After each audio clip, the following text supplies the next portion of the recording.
Olá, Porto Velho, querida e amada capital simpatia. Olá, você de todo o grande estado de Rondônia, que me dá o privilégio da sua audiência. Eu sou Benito, esse é o nosso conteúdo Amazônia e estamos juntos com você aqui mais um dia para encurtar distâncias, para levar até sua casa informações que são agregadoras de valor. E para que tudo seja melhor, a primeira coisa sempre é evocar aqui e aí sobre todos nós as bênçãos e a presença de Deus. Que o grande arquiteto do universo sempre nos dê mais justiça, paz, perfeição, luz, força e beleza em tudo que fazemos. Afinal, com quem Deus anda, nunca anda só e sempre anda bem. Bom, vamos falar hoje, está aqui o professor Dr. Noé, advogado, trabalhista, que vai falar sobre a medida do desemprego. É a medida provisória que regulamenta o dispensa aqui, dispensa ali, dispensa lá, né? Que é essa medida do governo que é totalmente confusa e que não prevê nenhum benefício para o trabalhador. Né? Mas aí, antes de eu falar disso, como é que você está? Está bem? A família está saudável? Está tudo bem, né?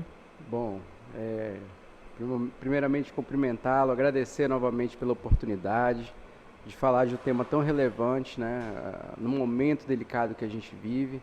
Graças a Deus estamos todos em quarentena, permanecemos em quarentena até os profissionais de saúde falar, nos orientarem no sentido de que já é seguro. Eu penso que as questões econômicas, elas são relevantes, a gente sabe, precisamos desenvolver nossas atividades. Eu como empreendedor, porque sou proprietário de escritório, emprego, tenho funcionários, tenho empregados, tenho prestadores de serviço, e eu gostaria de falar que nós mantivemos o pagamento dos nossos prestadores de serviço, dos nossos empregados nesse período.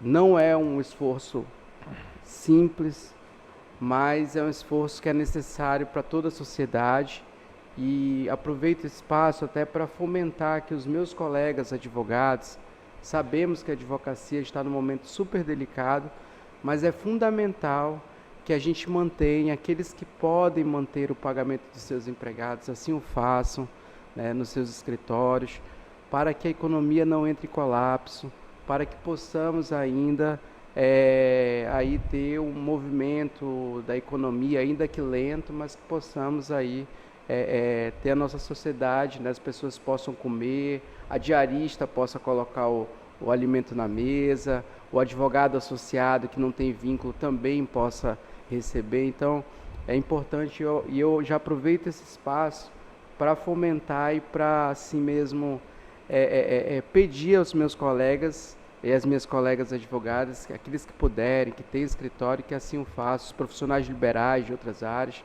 que é fundamental. Bom, a família está muito bem, e agradecer pelo convite. Tá bem, tamo junto. Tá aí, saúde ele. Vitor, é um prazer tê-lo aqui. Sempre que você venha uma aula, né? Então eu me sinto muito feliz e confortável de ficar quietinho e só ouvi-lo. Aproveitar mandar um beijo para o meu amigo Romeu Noé também, que é irmão do Vitor, uma pessoa muito querida. Um beijo, Romeu. E a vocês de casa, agradeço mais uma vez a oportunidade de estarmos juntos, e não posso deixar de pedir para vocês curtirem, compartilharem nosso Facebook, nosso Instagram, e também se inscreva no nosso canal de YouTube. Como é que é o nome da tua esposa que está nos acompanhando? Jaqueline. Um abraço para a Jaqueline, obrigado aí, tá, Jaqueline? Bom, vou chamar a vinheta, vamos começar então? Vamos lá. Por favor, Eudes, nossa vinheta.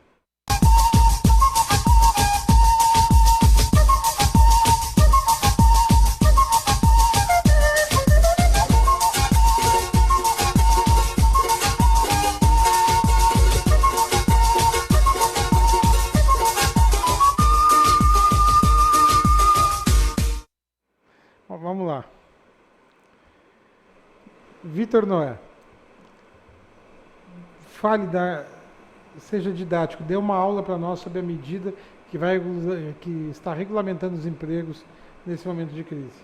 Bom, primeiramente falar que é uma medida que era necessária. A medida provisória, em momento como este, a aplicação da medida provisória, ela nasceu, o artigo 62 da Constituição, que prevê a medida provisória, ele prevê 2 requisitos fundamentais para as medidas provisórias, que é a relevância da matéria a ser tratada e a urgência. Nós tivemos, para você ter uma ideia, a última medida provisória teve o número de 928, então nós tivemos muitas medidas provisórias, e eu acho que durante todo esse período que eu estou dentro da área jurídica, que exerço a advocacia há 15 anos, e há 20 anos no meio, considerando estágio, tempo de faculdade, eu posso falar o seguinte, que foi a primeira medida provisória que eu vi que efetivamente ela serve ao fim para que foi criado. Que de fato nós estamos no momento de calamidade pública, nós temos decretos, então a medida provisória ela vem num bom momento. Só que nesse momento a gente vê que há uma atecnia. Quando a gente fala de atecnia, a gente não está falando de coisas somente no mundo jurídico, mas são detalhes no mundo jurídico que são tão relevantes que eles vão ter desdobramento na sociedade, que é a forma como esses dispositivos, essas leis, esses artigos, eles são feitos. Então você precisa de uma técnica para pensar nas consequências. E eu acredito que, embora necessária essa medida provisória, ela tem muitas falhas. E ela contém falhas que lá na frente, infelizmente, ela gerou em alguns dispositivos um ambiente de insegurança, tanto para o empresariado quanto para a classe trabalhadora. E o que seriam essas medidas? O primeiro ponto é a gente saber do que se trata essa MP. Medida provisória número 927, de 22 de março de 2020, ela vem tratando de medidas trabalhistas para enfrentamento do estado de calamidade pública, reconhecido pelo Decreto Legislativo número 6 de 2020, que fala da epidemia, da pandemia que nós estamos vivendo, do Covid-19, o coronavírus, enfim.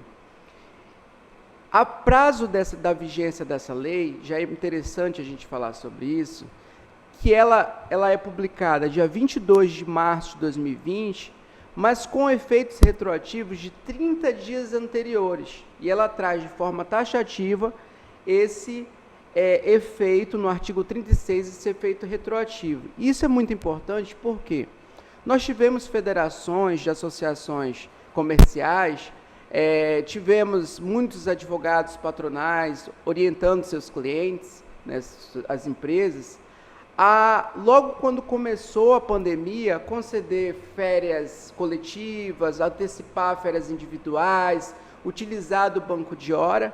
E para utilizar dessas medidas, a CLT ela previa alguns requisitos, que são requisitos formais, sem o cumprimento dos quais essas medidas orientadas elas poderiam ser declaradas nulas.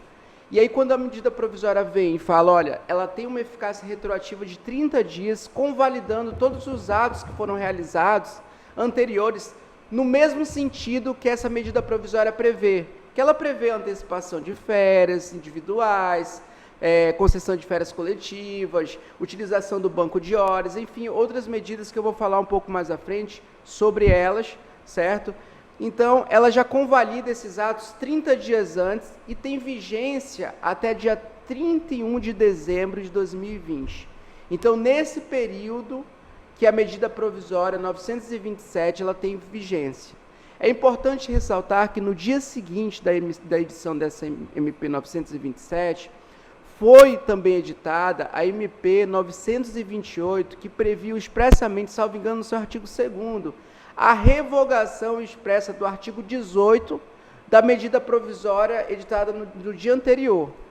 E isso é importante a gente falar, porque o que previu o artigo 18 foi a polêmica da concessão da licença não remunerada a esse empregado. Então, o que previu o artigo 18? Olha, o empregador ele pode suspender o contrato de trabalho do empregado e é facultado a ele colocar esse empregado neste período para fazer um curso, um curso de aperfeiçoamento, e estipular também de forma facultativa uma ajuda de custo.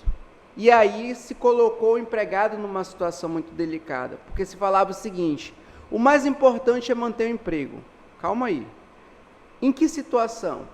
Porque verdadeiramente, na prática, de fato, esse empregado ele vai estar como se fosse dispensado, porque ele não vai estar recebendo salário, vai estar em casa, vai estar impedido de buscar uma nova vaga de emprego, porque ele já ainda está vinculado ao seu empregador, e sem receber nenhuma remuneração, ou a remuneração ela fica à faculdade do empregador.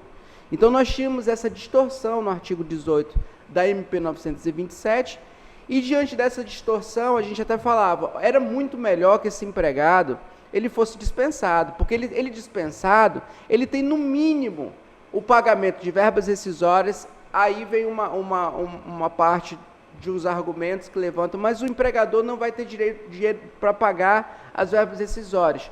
Tudo bem, mas pelo menos ele teria acesso à conta vinculada do Fundo de Garantia por Tempo de Serviço, do FGTS que ele tinha, e se for dispensado sem justa causa, atendendo aos requisitos, ele também teria o seguro-desemprego. Então, ele nesse período de suspensão, ele estaria bem melhor desempregado do que empregado, porque ele teria pelo menos com que se manter.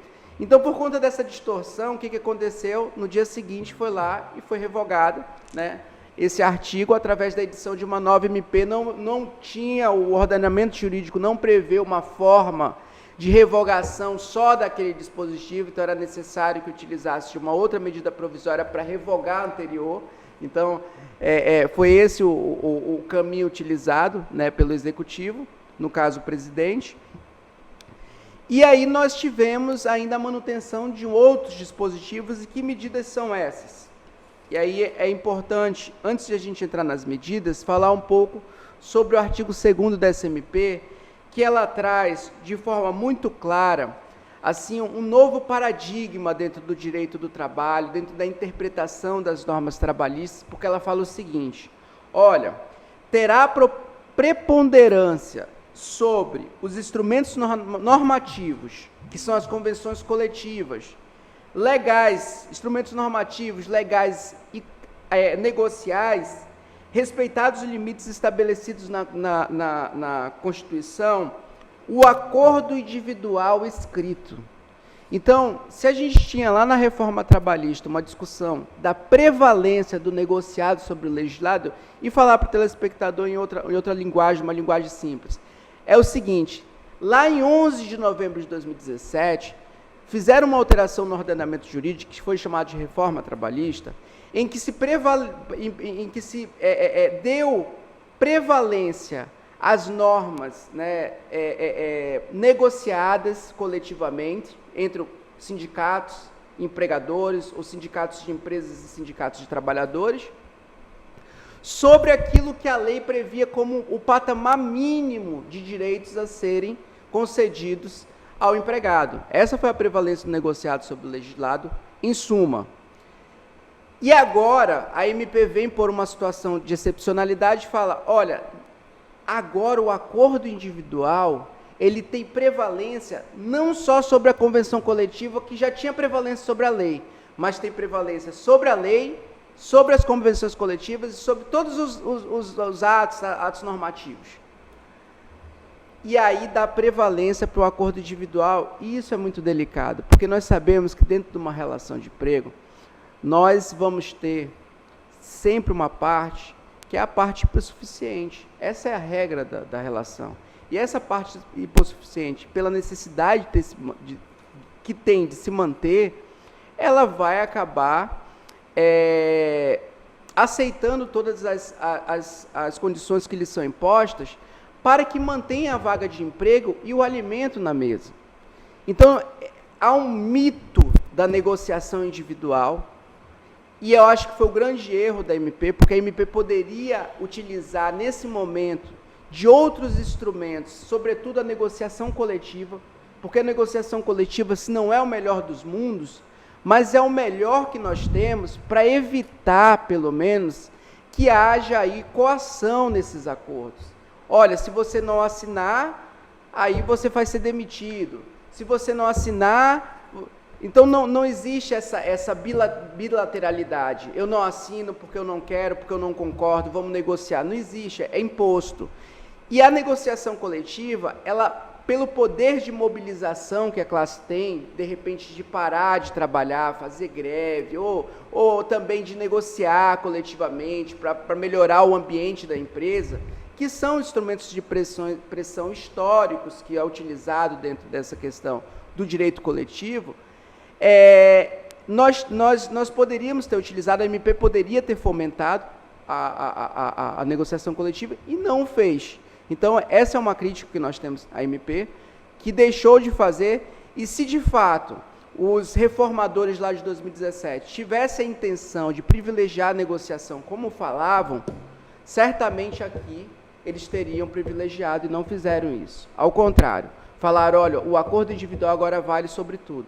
E isso é um terrível perigo, porque nós temos um ambiente também de insegurança, porque lá na frente esse trabalhador, até por mandamento constitucional, que é o livre e amplo acesso ao judiciário, ele vai poder ir lá na frente, na Justiça do Trabalho, e falar assim, olha, eu fui forçado. E dependendo da forma como se deu esse acordo, essa obrigação de provar a coação, ela pode ser até invertida e colocada para o empregador forçar, provar a regularidade daquela negociação. Então, ele vai ter que provar. Então, cria-se algumas situações que lá no futuro, né, podem causar passivo para a empresa. Então, por isso a necessidade, né, e a gente falava um pouco antes do seguinte, às vezes a população ela não tinha ideia das consequências de alguns atos do governo, por exemplo, como a extinção do Ministério do Trabalho e Emprego. O Ministério do Trabalho e Emprego ele tinha justamente esse papel técnico de auxiliar o governo nesses momentos delicados, ajudar na interlocução entre a classe empresarial e a classe trabalhadora e formar uma legislação que fosse melhor. Quando você acaba com esse ministério, você não tem mais, você tem economistas, né, fazendo essas legislação, elaborando legislação, quando na verdade não tem tanto conhecimento, um conhecimento aprofundado sobre questões que são próprias da relação de emprego, que podem causar consequências nefastas para ambas as partes. Então aqui a gente está sofrendo também essa redação, essa péssima redação dessa MP, nós estamos sofrendo isso por conta da ausência do Ministério do Trabalho e Emprego. Isso é necessário que a população saiba. A gente já está sofrendo os efeitos. Não se tratava de burocracia e não se tratava de gastos a mais. Se tratava de um órgão extremamente necessário e que hoje nós estamos vendo a necessidade e a falta que ele está fazendo. Esse é o ponto. Vamos para a questão das medidas para enfrentamento que estão dispostas lá no artigo 3º. O que a MP trouxe? Nesse momento, muitas empresas elas não estão produzindo, não estão conseguindo desenvolver suas atividades. Para isso, a MP ela trouxe algumas alternativas, dentre elas o teletrabalho, e aqui nós queremos ressaltar também um problema que a MP ela confundiu teletrabalho com trabalho à distância, trabalho remoto, enfim. Ela colocou tudo no mesmo bolo e não é. E quem sabe, quem está no mundo do trabalho sabe, o teletrabalho, lá no artigo 62, inciso 3 da CLT, ele está excluído do capítulo das horas extras, do cômputo das horas extras. Então, ele não tem esse controle de jornada. Já o trabalho remoto ou à distância, ele pode ter, sim.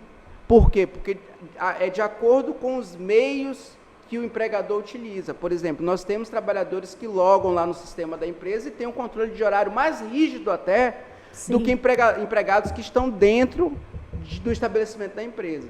Então, essa questão foi algo delicado que a MP ela confundiu, né? Mas trouxe a possibilidade de se conceder o teletrabalho através do acordo individual com o empregado, por imposição do empregador ou por necessidade da empresa, é por necessidade da empresa, é imposição unilateral, eu falei bilateral, mas é unilateral do empregador, é um ato unilateral do empregador.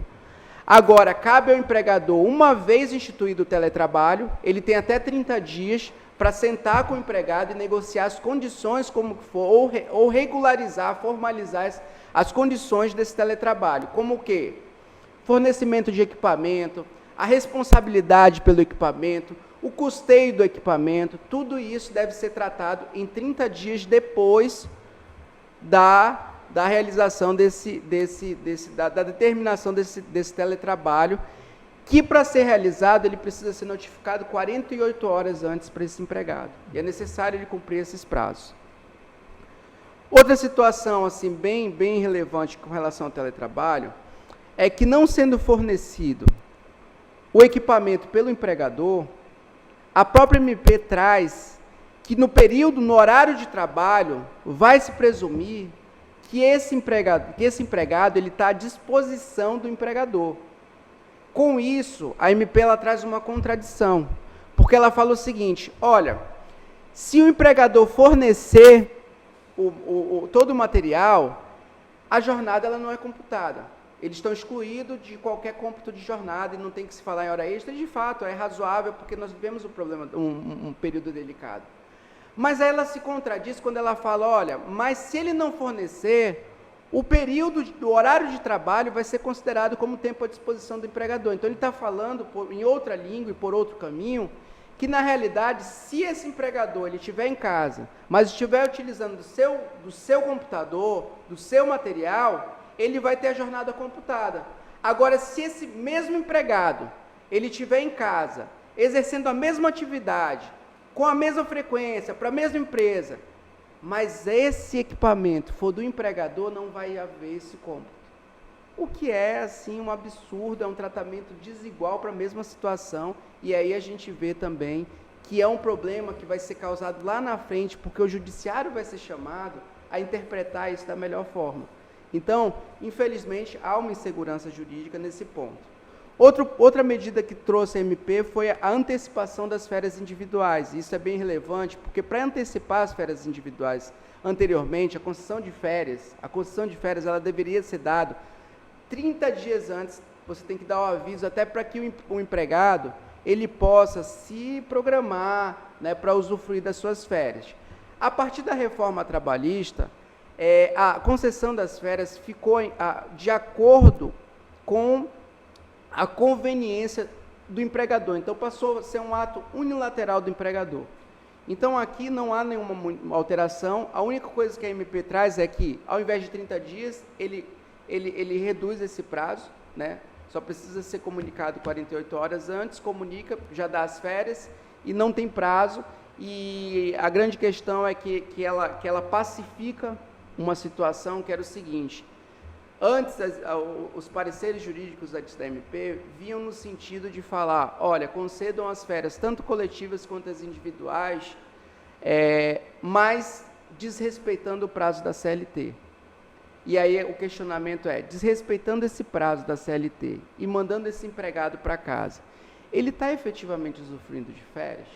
Porque ele vai estar em casa, ele não vai poder sair de casa, ele não vai poder viajar, ele está sendo obrigado. E aí, por um outro lado, nós temos, mas para manutenção do emprego, daquela vaga de emprego, é necessário a gente pensar na coletividade. Ok, mas lá na frente, a gente vai ter problema com isso. Porque, de fato, esse empregado ele não está usufruindo férias. E as férias elas não vão servir ao fim que se destinam, que é aquele período anual que ele tem para desintoxicação, para a saúde mental, para a saúde física, para recuperar. Ele não vai ter isso. Então, a gente tem essa situação. Mas pacificou essa situação porque ela falou o seguinte: olha, esse prazo aí pode ser desprezado e vamos utilizar o prazo da MP. Concessão de férias coletivas no mesmo sentido. E é importante falar que a MP ela trouxe também uma possibilidade de adiantamento de férias futuras, dependendo do estabelecimento, e dependendo da condição financeira desse empregador, né, no momento dessa concessão. Então, ele pode, por exemplo, adiantar as férias de 2021, né? De acordo com a MP, pode ser feito isso perfeitamente, tá? Então, e esse pagamento desse 1/3 de férias, de acordo com a MP, ele pode ser realizado não no momento da concessão, como prevê a CLT. Inclusive, nós temos uma súmula do TST, do Tribunal Superior do Trabalho, que é a súmula 450, que fala que se esse pagamento não for feito 2 dias antes do início do gozo das férias, o empregador, inclusive, tem que pagar em dobro isso, porque a férias não atingiu sua finalidade. Porque mandar o empregado para casa sem realizar o pagamento das férias é deixar ele sem poder trabalhar, sem poder usufruir, viajar, né, usufruir suas férias, e sem receber. Então, era mais ou menos isso. Mas a MP falou o seguinte, que eu posso realizar esse pagamento do 1/3 até o dia 20 de dezembro desse ano, de 2020. Esse é o regulamento e a gente continua... Depois do intervalo comercial. Depois do intervalo. Continue conosco, é jogo rápido. É num lá, outro cá.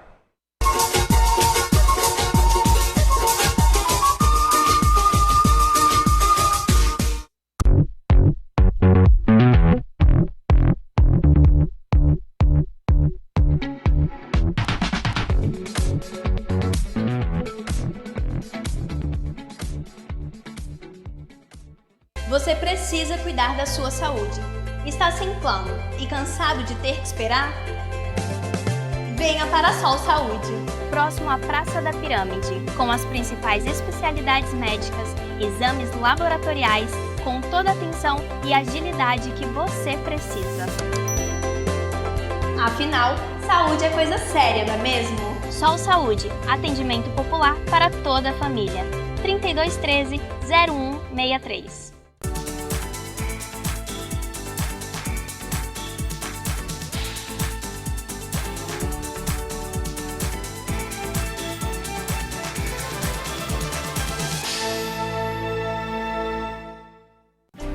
O que eu procurei? Tecnologia avançada.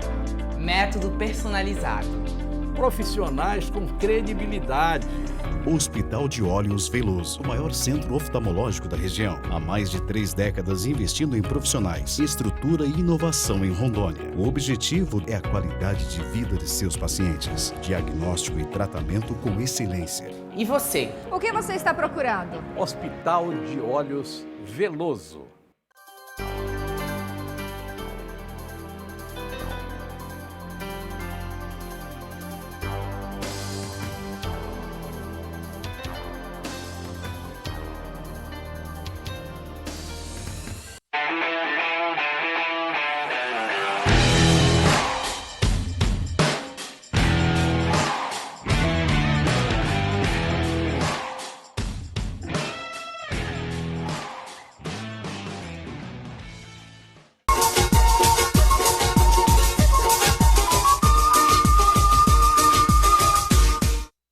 Então, professor, concluindo. Bom, para a conclusão, eu vou só citar aqui a questão do banco de horas, que foi uma outra medida. Nós temos o aproveitamento e antecipação de feriados, banco de horas, suspensão de exigências administrativas em segurança e saúde do trabalho, né? A questão de fiscalização nas condições de saúde nesse período, elas vão ser suspensas, né? Que eu acho delicadíssimo, ainda mais no momento que a gente está vivendo, é onde a gente precisava, principalmente do pessoal de saúde. Direcionamento do trabalhador para a qualificação foi retirado, que é o artigo 18, e o diferimento do recolhimento do Fundo de Garantia por Tempo de Serviço, referente a esses 3 meses, né, fevereiro, março, abril, ele é diferido para os meses futuros, e inclusive sem cobrança de juros e correção monetária. Só gostaria de falar um pouco sobre o banco de horas, falar o seguinte: o banco de horas ele está autorizado através de acordo individual, o empregador ele vai ter até 18 meses para realizar essa compensação. A CLT ela previa que esse prazo era de 6 meses no acordo individual, né? E agora vai para 18 meses, e incluindo ele pode ser utilizado tanto para o empregado quanto para o empregador, ou seja, aquele empregado que exerceu suas atividades no período em horas extras, nesse período, né, de calamidade pública, ele também vai poder compensar, e se for demitido, nós defendemos, há uma divisão de entendimentos, mas o nosso entendimento é que o empregado tem que receber essas horas integralmente se ele for demitido, sem compensá-las nesse prazo de 18 meses. Então, basicamente seria isso, né?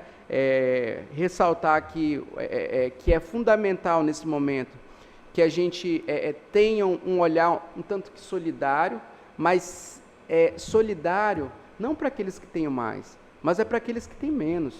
Eu acho que o momento é de solidariedade para aqueles que têm menos, porque é muito fácil eu olhar para o meu filho e ter solidariedade com meu filho, com minha esposa, com minha família. O difícil é aquele que é diferente de mim e muitas vezes está numa situação mais vulnerável, né? Então, acho que esse é o momento, esse é o chamado que nós temos. Eu acho que as medidas e as leis é necessário o estabelecimento do piso salarial mínimo para aqueles que necessitam. Então, eu acho que a gente tem que pensar, é o momento da sociedade debater isso, e nós estamos aqui agradecendo ao convite e nos colocando à disposição todas as vezes que for necessário esclarecer algo. Nós também estamos à disposição. Vou deixar aqui meu Facebook, Vitor Noé, Instagram também, Vitor Noé. Aqueles que tiverem dúvida, vão lá, podem mandar mensagem, eu vou aceitar, vamos estar respondendo. E é isso que nós tínhamos para hoje. Muito obrigado. Concluindo, Thaís. Vitor, muito obrigada mais uma vez pela aula. Espero que vocês de casa tenham aprendido um pouquinho. Logo, logo já estará disponível esse programa no YouTube. Você poderá rever quantas vezes forem necessárias e também repassar aos seus colegas. E agradeço mais uma vez. Até o próximo programa. Vitor, eu brevemente vou te trazer aqui no programa novamente, tá bom? Para nós poder falar da questão da renda mínima, tá? Que é o que hoje ao lado do SUS a válvula de salvador desse país. Tá? Nós temos que falar. Mais para frente, tá bom, meu querido? Ótimo. Continue conosco, né, diariamente nos nossos mais variados horários. E por hoje é só. Que o nosso grande arquiteto universo continue escolhendo a todos com sua luz, sua vida, seu amor. E eu te encontro aqui com certeza num próximo programa. Foi um privilégio ter estado com vocês. Até lá.